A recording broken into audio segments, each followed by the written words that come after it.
Napakabilis lang dahil malalago na yung mga tanim kong gulay. Hello, minasang konnichiwa. Tara, samahan nyo kami today's mini vlog. 7 ng umaga ay nagising na ako dahil gagawa po ako ng baon ni hapon. Onigiri nga yung request ng asawa ko na gusto niyang baunin. Ruta po ng trabaho ngayon ni hapon ay sa bundok. Sa mga hindi po nakakaalam mga auntie, ang trabaho po ng asawa ko ay bus driver. Sabi nga nila, basta driver, sweet lover.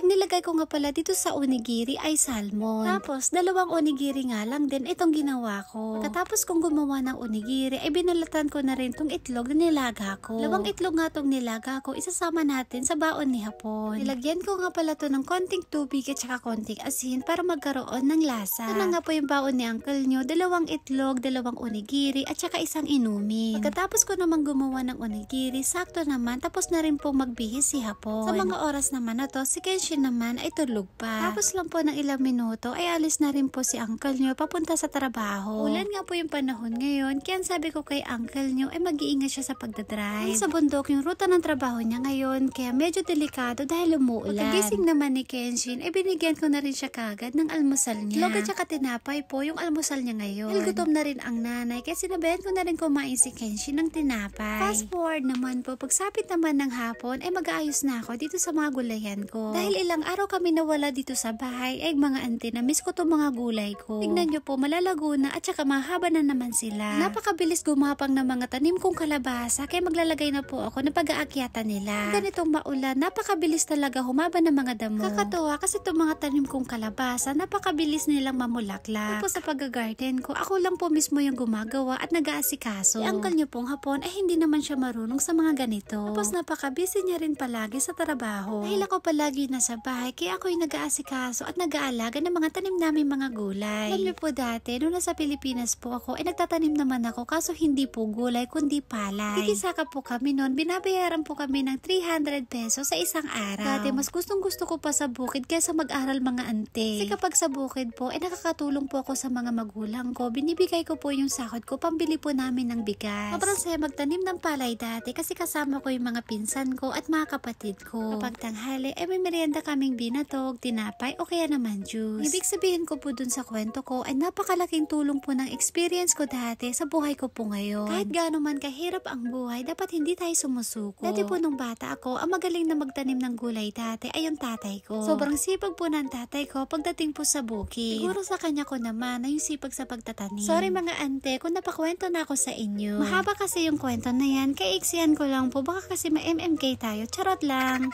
Pagkatapos ko malagyan na pag-aakyatan yung kalabasa, ang sunod ko namang nilagyan ay itong pipino. Pagkatapos ko dun sa harap, ang sunod ko namang lilinisan ay dito sa likod. Una kong ang ginawa ay pinagpuputol ko muna itong mga sanga. Sumasayad na kasi yung mga ibang sanga dito sa mga tanim kong sitaw. Kaputol ko lang ito ng 1 linggo ay mahaba na naman. Iingat nga ako dito habang nagpuputol dahil napakatinik ng puno na to. Alam niyo ba mga ante, kunwari lang na matapang ako dyan. Pero habang napuputol ako, piling ko parang meron nakatingin sa aking ahas.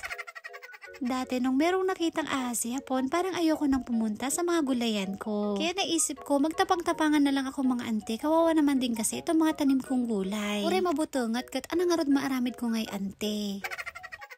Katapos ko magputol ng ibang sanga, ay nagdamo naman ako dito sa may gilid. Parang nabubunot lang ako dito ng palay. Kumbaga sa Ilocano, kasi agsiksik ka. Ay nga, makapailiw mati agsik ka ante. Nakakatuwa po kasi mabilis ding humaba itong mga sitaw ko. Hindi nga pala ako naglalagay ng fertilizer na spray sa mga gulay ko, tamang dilig-dilig lang. Katapos ko magdamo dito sa gilid, ay nagbungkal naman ako ng konting lupa. Habang nagdadamo at nagbubungkal ako, si Kenshin naman ay nakadikit sa akin. Yun na yun mga ante, kapag ganito nagbubungkal ako ng lupa, ay nag-aabang na po yan ng insekto. Tignan niyo tong hapon kong maliit na to mga ante, kung saan siya nagsusuot, muntik pa niyang masira itong mga sitaw ko. Dahil sa hilig niya sa mga insekto, kung saan siya nagsusuot.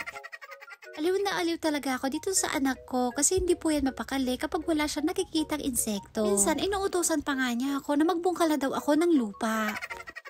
Kapag nandito kami sa labas, asahan nyo na po na palagi may dalang timba si Kenshin. Dahil ilang araw nga kami wala dito sa bahay, ay mahaba na naman itong mga damo. Kaya bago ako maglagay ng tali sa mga sitaw, ay magdadamo muna ako. Pag hindi kasi ito binunot, nako ilang araw lang ay mahaba na naman yan. Katapos ko naman magdamo, ay maglalagay na ako dito ng tali pag-aakyatan naman ng sitaw. Kapag nagtatali ako dito, si Kenshin naman ay gusto magputol ng tali. Dahil hindi marunong humawak ng gunting si Kenshin, kaya natatagalan siyang magputol. Isa pa dyan ay napakapurol magputol ng gunting. Tinuturuan ko nga dito si Kenshin mga ante kaso ayaw niya magpaturo. Akala naman niya ay kayang-kaya na niya. Ay nako, anong oras pa kaya kami matatapos dito ni Kenshin? Ay na, nagbayag na ate anak kon. Ayan, o siya tinagaramid, idinalpasan.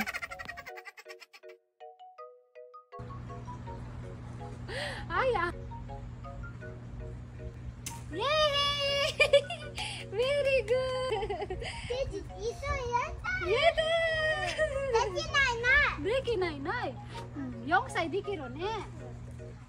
Nag-enjoy na ata itong si Kenshin magputol ng tali, kaya ayan, mapuputol siya ulit. Yatta! Very good! Very good! Ako, amaro? Matato de yaru. Matato de ne?